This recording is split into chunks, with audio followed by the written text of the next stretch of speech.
Енді мінекей тағы да бір мықты қарсыласқа тап болып отыр. Ол өзбек Хасанбой Дусматов. Мінекей сіздер назарларыңызда. Хасанбой өзбектің үкілеген үміті. Өзбекстан боксының жарқын жұлдыздарының бірі деп айтсақ та болады. Хасанбой Дусматов осы Біржан Жақыппен бір мәрте кездескен болатын Астананың төрінде. Сол кезде өзбек боксшысы қазақ боксшысынан басым түскен еді. Енді мінекей тамаша сәт туындап тұр. Біржанға есе қайтаруға. Біржан есе қайтар дейміз. Біржанға үміт артамыз. Біржан Жақып назарларыңызда. Сақадай сай дайын бұл кездесуге. Жалпы бұл Біржанға берілген үлкен мүмкіндік. Өз елінде өтіп жатқан біріншілікте аянып қалмауы тиіс. Біржан 2005 жылғы әлем чемпионатының қола жүлдегері. Арманы осы чемпионатта сол нәтижеден де асып түсу, яғни күміс не алтын жүлде алу. Әрине чемпион болғанға не жетсін. Біржан Жақыпов, Хасанбой Дусматов, Қазақстан, Өзбекстан. Бүгін сіздермен бірге осы кездесулер тамашалайтын мен Рауан Оқас және Данияр Кәрімжан. Сонымен бәсеке басталды. Біржанға сақ қорғана жүріп, мүмкін болған жерден шабуылын үдете түсу керек. Біржанға қазір бүкіл қазақ жанкүйерлері демеу көрсетеді. Осы Біржан үшін алыстан ат терлетіп келген қаншама жанкүйер бар. Еліміздің әр аймағынан, облыстардан, әсіресе Шымкенттен, сондай-ақ Созақ ауданынан. Мінекей Біржанға қолдау жетеді. Ең басты сол Біржан үміт тақтаса болды. Жанкүйерлерге ерекше көңіл күй сыйлап, әдемі ойын өрден көрсетсе, рахметтен басқа айтарымыз жоқ. Біржан Жақып қазір Дусматовқа тура соққысы өтті. Дусматовта негізі өте жылдам, ширақ қимылдайтын боксшылардың қатарынан өзіне нық сенімді жігіт. Осының алдында 2-1 қарсыласын ұтып, мінекей қазір 3-ші мәрте шаршаланға шыққаны. Ал Біржан болса, айтып өткенімізде тек қана бір ғана кездесу өткізген болатын. Сол Белик Калановты жеңді. Барлығы мойындады оның жеңісін. Тіпті сол Лебзактың өзі шәкіртінің ұтылғанын айтқан еді. Біржан біздегі құрамадағы ең тәжірибелі боксшы. Осы боксшыға қарап біздің басқа да боксшыларымыз қазір бой түзейді деп айтсақ болады. Яғни үлгі көрсететінде осы Біржан Жақып. 2-1 Олимпиада ойындарына қатысты. Екеуінде де жолы сәтсіз болды. Әлем чемпионатының біразына барды. Ең алғашқы барғанында қола жүлде алды. Әлем кубогының де қола жүлдегері. Биыл аманда өткен Азия чемпионатына бар алған жоқ. Оның орнына Теміртас Жүсіпов барды. Алтын алды. Дегенмен де бапкерлер келісе отырып Біржанды әлем чемпионатына қатыстыруды ұйғарды. Өйткені Біржан соңғы өткен ел біріншілігінің чемпионы. Яғни ел біріншілікте ұтқан боксшы, ол сөзсіз бірінші нөмірлі боксшы болып аталады. Сондықтан да Біржан дәл қазір 49 келі салмақ дәрежесіндегі нөмірі бірінші боксшы. Бірінші кезеңнің 2 кезеңі 2 минуты артта қалды. 1 минут уақыт өнер көрсетеді. Алда 2 кезең бар. 2 қиын кезеңде айтсақ болады. Қазір көріңіздер, жақтың астынан тамаша соққысы өтті Біржанның. Дусматов қазір өзінің ойындағы мақсаттарын жүзеге асыра алмауда. Әрине Біржан өзінің қарсыласын жете біледі, жетет қандай осал тұстарында әбден зерттеп алған. Бапкерлерде өздерінің ақыл кеңестерін берді. Сондықтан да Біржан қазір Дусматовқа қолайсыздық көрсетуі тиіс. Яғни қолайсыз Біржанмен айқасу Дусматов үшін. Хасанбой Дусматов өзін осы жақсы қырынан танытып үлгерді әлем чемпионатында. Сондықтан да ұтылып жатса да оған ешкім ренжімейді. Өйткені ол ұтылған жағдайда жарыс қожайынына ұтылады. Және Біржан Жақып жай боксшылардың бірі емес, қатарынан емес, нағыз тәжірибесі толысқан әккі боксшы. Мінекей қазақ жанкүйерлері назарларыңызда. Сонымен бірінші кезең өз мәресіне жетті. Айтып өткеніміздей алда 2 бізді тартысты кезеңдер күтіп тұр. Мінекей Дусматовтың шабуылын көрдіңіздер. Біржан бұл жерде жақсы қорғана алды. Біржанның оң қолымен бағыттаған соққысының бірі тиген еді. Дусматов та қайтара жауап қайтара алды. Сонымен жалпы бірінші кезеңді сараптайтын болсақ, айтарлықтай 2 боксшының бірі басымдылық танытқан жоқ. Дегенмен де Біржан өзіндегі шеберлігін ақырындап неге көрсете бастады. Енді алдағы кезеңдерде көрсете беруі тиіс.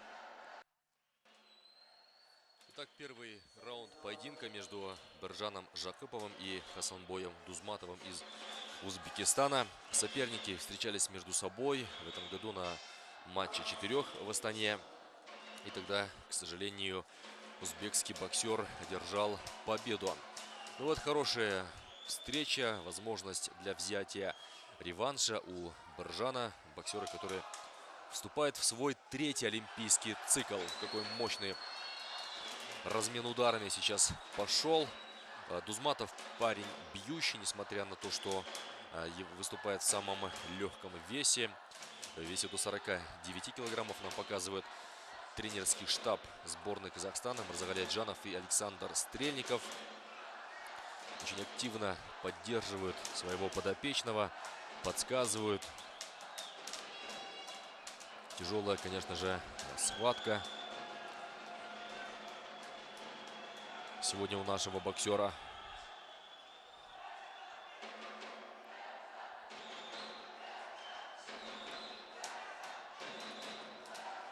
Уходит от ударов узбекского боксера Біржан Жақыпов, но не дает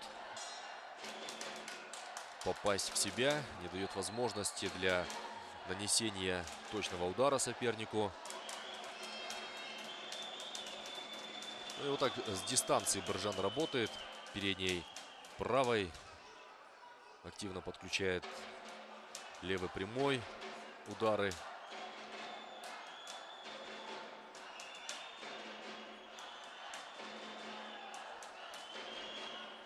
Как пытается пробить через оборону, через перчатки узбекский боксер.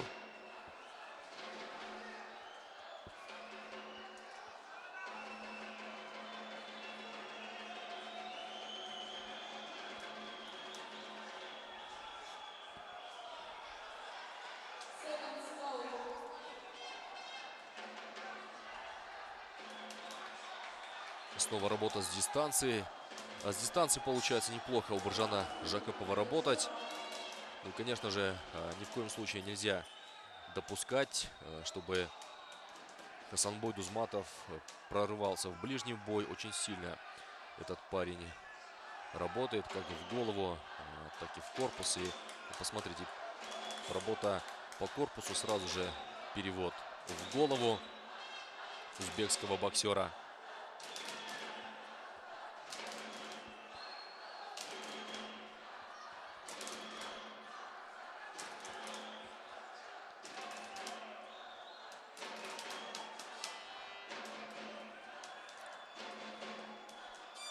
Что-то зачастили здесь с клинчем боксеры. Начинают часто вязать друг друга. И завершается второй раунд этого поединка. Вторая трехминутка. Боксеры расходятся по углам. И нам показывают угол Хасанбоя Дузматова, боксер из Узбекистана.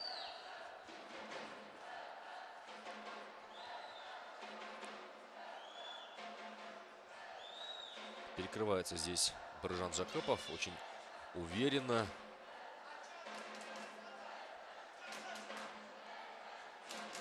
Ну и мы ждем третий заключительный раунд, после которого узнаем, сможет ли Біржан Жақыпов продолжить свой турнирный путь на чемпионате мира. Я өзбек пен қазақ боксшылары үнемі теке тіресіп жатады. Бітіспес қарсыластар деп айтуға болады. Мінекей сол өзбек пен қазақ боксшыларының арасындағы кезекті жекпе-жектердің бірі осы. Сондай-ақ бүгін тағы да бір боксшымыз өзбек боксшысымен жолығады. Ол Антон Пинчук, оның қарсыласы өзбекстандық Рустам Тулаганов болады. Кешкі сессияда көресіздер бұл бәсекені. Қазір Біржан үшін шешуші сәт, үшінші кезеңде өте сәтті өткізуі тиіс. Егерде жеңіске жетем десе, Дусматов та оңайлықпен беріле салып жатқан жоқ. Дусматов та бұны жақсы түсініп тұр. Ол да жеңіске жеткісі келеді. Әрине, бірінші болып жарыс қожайын жарыстан шығарғысы келетінде анық. Өйткені Қазақстан құрамасы әлі толық құраммен келе жатыр. Бірде-бір боксшысы ұтылған жоқ. Түкіріп қояйық. Сонымен Біржан Жақып қазір тамаша оң қолмен соққы бағыттады. Дусматовқа тағы бір соққысы дөп тиді және ашық айқас басталды мінекей қазір. Екеуі де бір-біріне соққыларын жаудыра бастаған. Ең бастысы Біржан Жақыптың екі қолмен бағыттаған сол екі соққысы тура діттеген жеріне дөп тиді.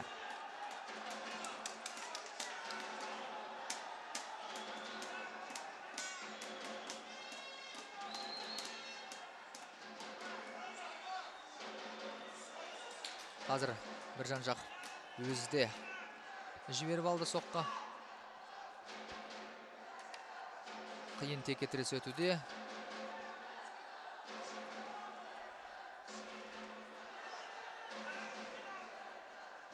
Абайлау керек. Есеп ашылып кетпесе болғаны. Яғни қорғанысты ұмытпау керек. Дусматовтың соққылары зілді екенін біз байқадық репортаждар барысында. Қарсыластарын есеңгіретіп тастаған кезде болды. Қазір Біржанға деген қолдау керемет деңгейде жүріп жатыр.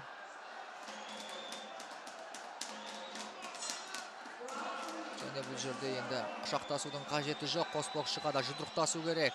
Ұпай алу керек. Өзбек боксына ескерту жасалды. Шаршап қалғаны байқалып тұр бұл жерде. Қос боксшының да әсіресе Біржан Жақып шаршаңқы көрінуде.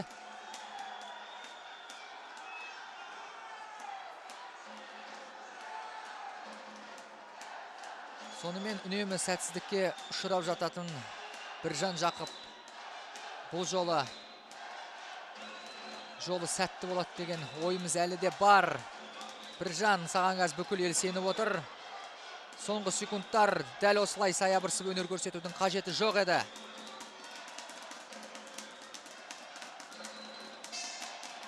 Соңғы соққыны өзбек боксшысы жасады. Сонымен Оңтың дауысын естідік. Бәсеке мәресіне жетті. Бірінші раундта қос қарсылас теңдей дәрежеде өнер көрсеткен. Екінші раундта Біржан сәлде болса қарсыласынан басым болғандай көрінді. Ал үшінші кезеңде бәрі де басқаша болды. Сонымен төрешілер қазір келісе отырып, ұйғара отырып, кімнің жеңгенін жариялайтын болады. Так бой завершился. Ждем мы вердикта судейской коллегии.